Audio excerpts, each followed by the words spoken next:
Kerja, Kesehatan Keuangan dan Politik dengan dosen pengampu Bapak Mulyadi SAG MA. Berdirinya kami di sini ingin mempresentasikan hasil kerja kelompok kami yang berjudul Resesi Ekonomi. Sebelum kami mempresentasikan hasil kerja kelompok kami, ada batak-batak mengatakan tak kenal maka saya mengatakan kita mengatakan kami. Oleh karena itu, izinkan kami ingin memperkenalkan diri, yaitu saya sendiri sebagai moderator, yakni Raihan yang pertama. Samping saya ada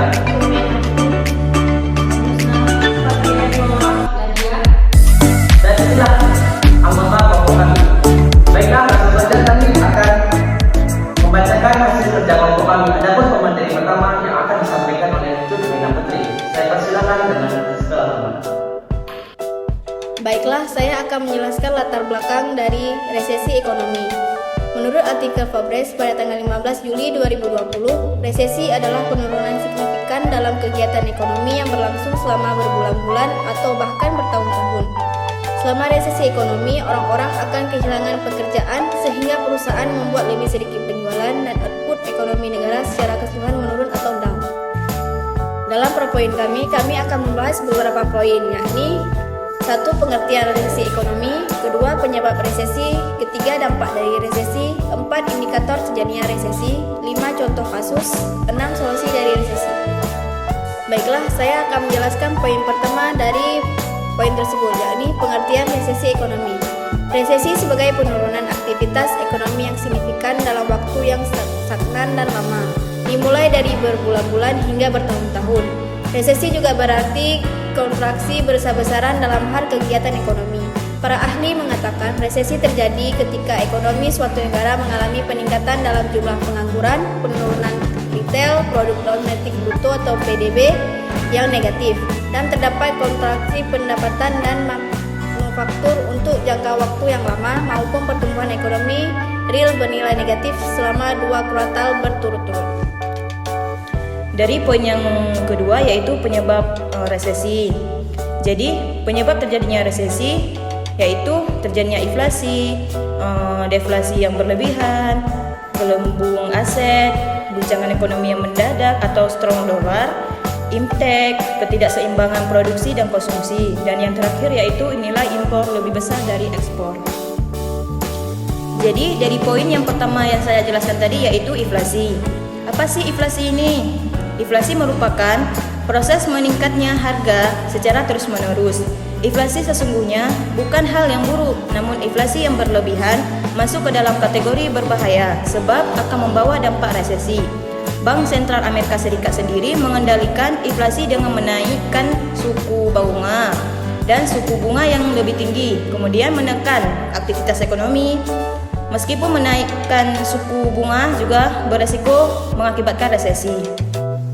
Poin yang kedua, terjadinya resesi yaitu deflasi berlebihan. Meskipun inflasi yang tak terkendali dapat menyebabkan resesi, deflasi dapat memberikan dampak yang lebih buruk. Deflasi ini merupakan kondisi saat harga turun dari waktu ke waktu dan yang menyebabkan upah menyusut, kemudian menekan harga. Baiklah, dalam penyebab resesi yang bagian ketiga yaitu gelembung aset. Merupakan salah satu faktor penyebab resesi. Banyaknya investor yang panik biasanya akan segera menjual sahamnya yang kemudian memicu terjadinya resesi.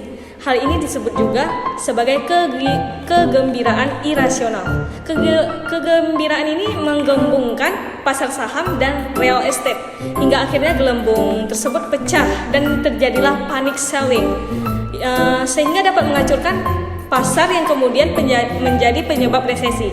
Hal ini terjadi saat para investor yang mengambil keputusan dengan emosi.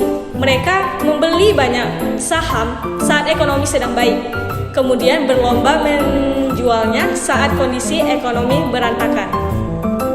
Baik, dari poin keempat, penyebab terjadinya resesi ekonomi yaitu guncangan ekonomi yang mendadak.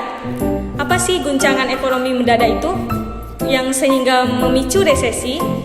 Berbagai masalah ekonomi yang serius, mulai dari tumpukan hutang yang secara individu maupun perusahaan, banyak hutang yang dimiliki, kemudian otomatis membuat biaya pelunasannya juga meninggi. Biaya dalam melunasi hutang tersebut lama-lama akan meningkat ke titik di mana mereka tidak dapat melunasinya lagi. Apalagi keterkaitan strong dollar atau penguatan dolar, seperti Bank Sentral Amerika Serikat telah menaikkan suku bunga beberapa kali tahun ini demi mengatasi kenaikan harga. Akibatnya, biaya meminjam uang menjadi lebih mahal. Dolar Amerika Serikat tersebut mencapai titik terkuat selama 2 dekade ini jika dibandingkan dengan mata uang utama lainnya. Hal tersebut sudah pasti bakal mempengaruhi urusan bisnis maupun rumah tangga di seluruh dunia. Jadi penyebab terjadinya resesi poin yang kelima adalah ilmu pengetahuan dan teknologi atau iptek. Berkembangnya teknologi juga menyumbang faktor terjadinya resesi. Sebagai contoh, pada abad ke-19 terjadi gelombang peningkatan teknologi, hemat tenaga kerja, revolusi yang dinamakan juga revolusi industri. Ini kemudian membuat seluruh profesi menjadi usang dan memicu resesi. Saat ini beberapa ekonom khawatir bahwa artificial intelijensi dan robot akan menyebabkan resesi lantaran banyak pekerja kehilangan mata pencariannya. Selanjutnya adalah poin yang keenam, ketidakseimbangannya produksi dan konsumsi. Keseimbangan konsumsi dan produksi menjadi dasar pertumbuhan ekonomi. Di saat produksi dan konsumsi tidak seimbang, maka terjadilah masalah dan siklus ekonomi. Tingginya produksi yang tidak dibarengi dengan konsumsi yang berakibat pada penumbuhan stok persediaan barang. Namun rendahnya konsumsi sementara kebutuhan kian tinggi akan mendorong terjadinya impor. Hal ini kemudian akan bersifat pada penurunan laba perusahaan sehingga berpengaruh pada lemahnya pasar modal. Selanjutnya adalah poin yang terakhir adalah nilai impor lebih besar dari ekspor. Negara yang tidak dapat memproduksi kebutuhannya sendiri kemudian mengekspor dari negara lain. Sebaliknya, negara yang memiliki kelebihan produksi dapat mengekspor ke negara yang membutuhkan komoditas tersebut. Sayangnya, nilai impor yang lebih besar dari nilai ekspor dapat berdampak pada perekonomian, yaitu defisit anggarannya negara. Baiklah, dari secara umum dampak resesi tersebut jelaslah bukan kondisi yang menguntungkan bagi perekonomian. Saat resesi ekonomi terjadi, hampir semua jenis bisnis baik yang berskala besar maupun berskala kecil akan terkena dampaknya. Hal ini kemudian akan diperparah lagi dengan kondisi kredit yang kian ketat, di mana permintaan atau pengajuan permohonannya menurun atau menjadi lebih lambat, sehingga menciptakan kekhawatiran, ketidakpastian, ketakutan secara umum. Resesi ekonomi sendiri tidak hanya berpengaruh terhadap pemerintah, tetapi juga perusahaan maupun kehidupan individu. Berikut penjelasannya. Dampak resesi ekonomi ada 3 poin. Yang pertama, dampak dari segi pemerintahan. Yang kedua, dampak dari segi perusahaan. Yang ketiga, dampak dari segi pekerja. Yang pertama, dampak resesi kepada pemerintahan. Dampak yang paling terasa adalah jumlah pengangguran yang kian meningkat. Pemerintah kemudian dituntut untuk segera menemukan solusi mengakhiri resesi sehingga lapangan kerja kembali terbuka guna menyerap tenaga kerja. Selain itu, pinjaman pemerintah juga akan melonjak tinggi sebab pemerintah di setiap negara pasti membutuhkan dana yang cukup untuk membiayai berbagai kebutuhan yang berkaitan dengan upaya pembangunan negara. Sumber pendapatan negara yang berasal dari pajak dan non-pajak juga menjadi sangat rendah. Sebab saat resesi, pekerja menerima penghasilan lebih rendah sehingga pemerintah menerima pajak penghasilan yang lebih rendah. Harga properti lebih rendah sehingga perolehan pajak dari jual beli properti tersebut lebih rendah.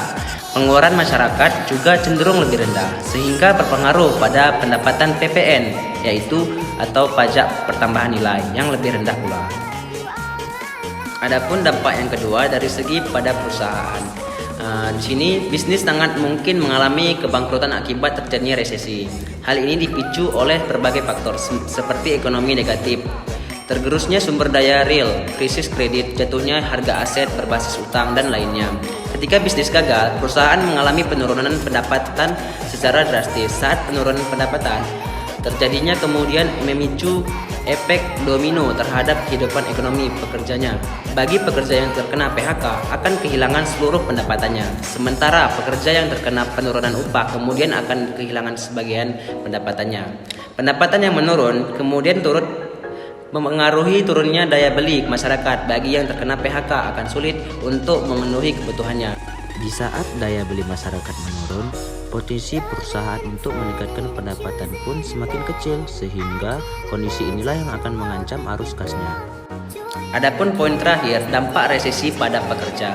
Resesi memberikan dampak nyata pada para pekerja, yaitu dengan pemutusan hubungan kerja, yang kemudian menjadikannya pengangguran dan membuatnya kehilangan pendapatan utama. Padahal pengangguran ini juga dituntut untuk tetap memenuhi kebutuhan hidupnya, baik pada dirinya sendiri maupun keluarganya. Masalah pengangguran sendiri tak hanya menimbulkan dampak pada perekonomian, tetapi juga pada ranah sosial. Tingkat pengangguran yang tinggi sendiri menjadi salah satu faktor penyebab terjadinya ketidakstabilan sosial yang mengarah kepada vandalisme dan kerusuhan di masyarakat. Bahkan, pengangguran massa juga dapat mengancam tatanan sosial kehidupan berbangsa dan bernegara. Baiklah, saya akan menjelaskan indikator dalam resesi. Menurut Julisinski 1974, sebagaimana dikutip dari TheBalance.com, disebutkan ada 6 indikator yang lebih pre-resesi atau untuk mengetahui apakah resesi sudah terjadi. Keenam indikator tersebut adalah sebagai berikut. Pertama, penurunan produk nasional atau bruto PDB selama 2 kuartal berturut-turut. Kedua, penurunan PDB sebanyak 1,5%. 3. Penurunan kegiatan manufaktur selama periode 6 bulan. Keempat, penurunan pekerjaan non-pertanian sebesar 1,5%. Kelima, menurutnya jumlah lapangan kerja dilebihi lebih dari 75% industri selama 6 bulan atau lebih. Keenam, peningkatan angka pengangguran sebanyak 2 poin, minimal di angka 6%. Baiklah, poin ke-6 menjelaskan tentang contoh studi kasus dalam resesi ekonomi. Dilansir dari artikel berita merdeka.com, ekonomi Cina tengah diperkirakan akan mencapai titik tergelap di masa yang akan datang. Pertumbuhan ekonomi di negeri panda ini, yang biasanya tumbuh double digit, kini diperkirakan hanya akan tumbuh single digit. Survei terbaru dari Reuters yang melibatkan 40 ekonomi menunjukkan perekonomian Cina diperkirakan tumbuh 3,2% di tahun 2022 ini, jauh di bawah target pemerintah tersebut 5,5%. Ramalan gelap ekonomi Cina tersebut membuat Indonesia juga harus waspada. Cina merupakan pangsa pasar ekonomi utama Indonesia.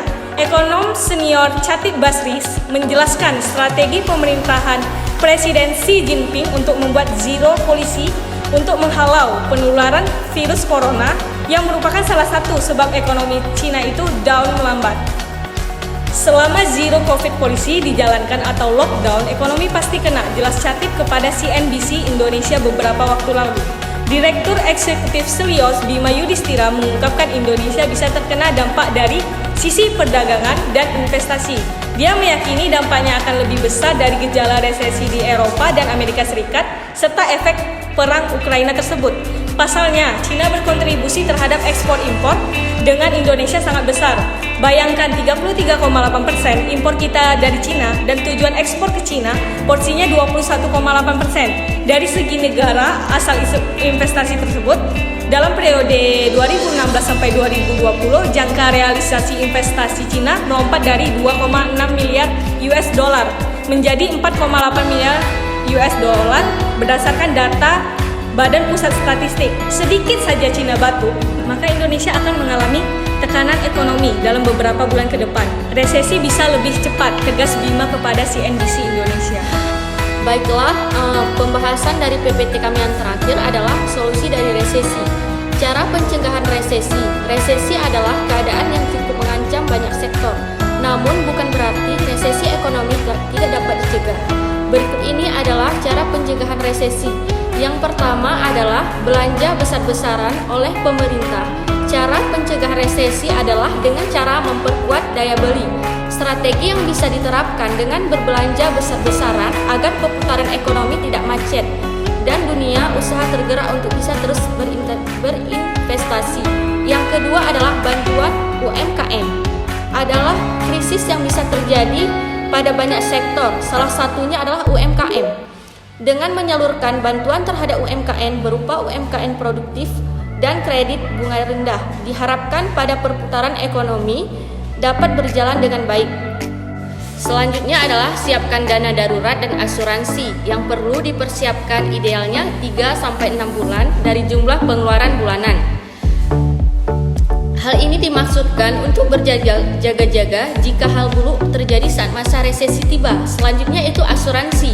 Asuransi adalah masih tetapnya diperlukan khususnya asuransi kesehatan untuk meminimalisir terganggunya kas keuangan saat tiba-tiba diperlukannya dana dalam jumlah besar untuk masalah kesehatan. Dan poin yang keempat adalah mulai mencari pendapatan tambahan berhemat, seperti bisa membantu dalam menjaga kondisi finansial yang tetap sehat. Namun ada baiknya jika memiliki pemasukan tambahan agar dana yang terkumpul bisa mencukupi kebutuhan mendadak yang mungkin terjadi kapan saja. Selanjutnya poin yang kelima yaitu berinvestasi dan menabung seperti halnya berhemat dan mencari penghasilan tambahan. Menabung dan investasi untuk menghadapi adanya resesi adalah salah pentingnya untuk memperkuat fondasi keuangan Anda. Upayakan untuk menabung sedikit lebih banyak dari biasanya, terutama menabung untuk dana darurat. Yang keenam yaitu kelola pos keuangan dengan efektif supaya terhindar dari pemborosan. Alangkah baiknya Anda mulai mengelola pos keuangan terutama pengeluaran. Pisahkan mana kebutuhan pokok dan keinginan. Harapannya dengan mengelola pos keuangan ini Anda bisa lebih bijak dalam membelanjakan uang yang Anda miliki. Dan yang terakhir poin yang ketujuh yaitu mengajukan pinjaman dana untuk hutang produktif seperti yang sudah disebutkan sebelumnya. Salah satu cara yang bisa kita tempuh untuk mempersiapkan diri dalam menghadapi resesi ini adalah dengan mencari penghasilan tambahan. Baiklah, adapun kesimpulan dari poin kami yaitu resesi adalah penurunan signifikan dalam kegiatan ekonomi yang berlangsung selama berbulan-bulan atau bahkan bertahun-tahun. Selama resesi ekonomi, orang-orang berjuang karena kehilangan pekerjaannya, sehingga membuat perusahaan tersebut lebih sedikit berjualan dan output ekonomi negara secara keseluruhan menurun. Resesi terjadi ketika ekonomi suatu negara mengalami peningkatan dalam jumlah pengangguran, penurunan retail produk domestik bruto yang negatif, dan terdapat kontraksi pendapatan dan manufaktur untuk jangka waktu yang lama, maupun pertumbuhan ekonomi real bernilai negatif selama 2 kuartal berturut-turut. Penyebab resesi di sini terjadinya disebabkan oleh inflasi, deflasi berlebihan, gelembung aset, goncangan ekonomi mendadak ataupun strong dollar, atau iptek, ketidakseimbangan produksi dan konsumsi, dan terakhir nilai impor lebih besar daripada nilai ekspor. Jadi dampak penyebab tersebut adalah di bidang pemerintahan perusahaan pekerjaan. Sekian dari hasil kerja kelompok kami, lebih dan kurang kami mohon maaf. Wabillahi taufiq wal hidayah. Assalamualaikum warahmatullahi wabarakatuh.